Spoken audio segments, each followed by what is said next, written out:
नमस्कार, आप देख रहे हैं दरभंगा न्यूज 24 लाइव। बेगूसराय गोलीकांड में घायल भरत यादव से मिलने जाप सुप्रीमो पप्पू यादव पीएमसीएच में जाकर उनसे मुलाकात की और उनके जल्द ठीक होने की भी कामना की। साथ ही साथ डॉक्टरों से उनके स्वास्थ्य के बारे में भी जानकारी ली।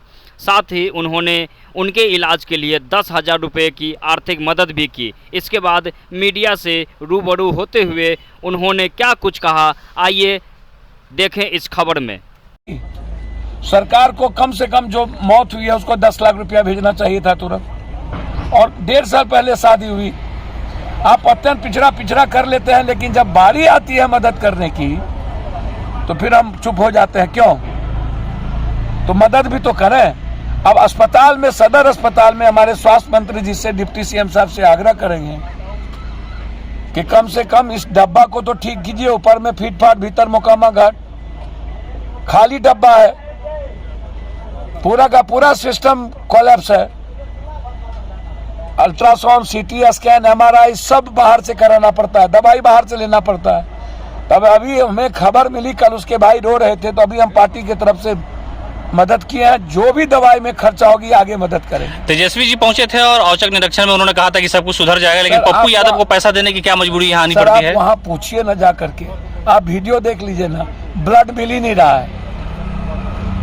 समय लगेगा सुधार में। थोड़ा सा जो चीजें खराब हो गई, पूरा का पूरा जहर हो चुका है, उसको हम इतना जल्दी नहीं कहेंगे कि ये अलाउद्दीन की चिराग नहीं है कि सब कुछ तुरंत में ठीक हो जाए। प्रयास कर रहे हैं वो। प्रयास में हम ये नहीं कहेंगे कि प्रयास की शुरुआत हुई है, लेकिन ये कंटिन्यूटी रहेगी, तभी जाकर के चीजें खत्म हो। और कम से कम दवाई और जो मशीनें हैं, जो जांच है, इसको तो फ्री करें। ब्लड का सबसे ज्यादा अभाव है और जीवन रक्षक दवाई का अभाव है, तो इस पर गंभीरता से लेना होगा। और भरत नीतीश जी से आग्रह करेंगे, डिप्टी सीएम साहब से, गोली जिनको लगा, आप खुद ही करें, गरीब लोग हैं, ये भी भरत यादव है। कम से कम गोली लगने वाले का तो इलाज फ्री होता। सरकार को जिम्मेदारी लेनी चाहिए। गिरिराज तो ये कह रहे हैं कि जो अभी तक जो है नीतीश कुमार और तेजस्वी यादव तो मिलने भी नहीं आए। चप्पल चला रहा था, क्या बोल दिया वहां? यहाँ जो गोली लगी, गिरिराज आए क्या पिकनिक मनाने चले गए लखनऊ, और नित्यानंद जी चले गए पूर्णिया पिकनिक मनाने, अमित शाह का निमंत्रण बांटने। भाई शिखंडी और की चर्चा हमसे मत करिए, समझे? ये लोग बिहार के लिए अभिशाप है, अभिशाप, बोझ बन चुके हैं ये लोग। और इन नेताओं के महापाप और कुकर्म के चलते बिहार और बिहारी बदनाम होता है। सरकार अपनी जिम्मेदारी निभा रही है, डीजे साहब करेंगे।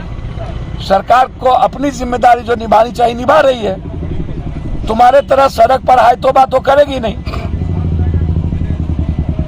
कनियों के बाप, बड़ों के बाप, करवाए भी तुम, बोले भी तुम, चोर मचाए शोर। सारी भूमिका बिहार को बदनाम, बिहार और बिहारी को बदनाम करने की तुम्हारी है। तुम वहां जाकर के बोल दिया हम बकरी खरीदने बेचने आए हैं। जब मदद मांगा तो जब सब गाली गलौज और नारा खिलाफ में दिया, तब वो भागा गिरिराज। नवादा से भागा बेगूसराय, बेगूसराय से कहां भाग गया? तो उनसे पूछिए ना, जो भर करते हैं, जो पिकनिक मनाने चले गए, वो है बिहार में। वो पॉलिटिकल इवेंट्स करने आए थे ये लोग, पॉलिटिकल माइलेज, मोटरसाइकिल पर बैठ के। ये इतना बड़ा जरदगब है, पॉलिटिकल इवेंट्स कर रहे हैं, नहीं चलने वाला। पब्लिक है, सब जानती है। और बेगूसराय की धरती जो राष्ट्र कवि दिनकर की, कम्युनिस्ट और समाजवादियों की संघर्ष की भूमि है, वो जवाब देगी इसको 2024 में, चिंता न करें।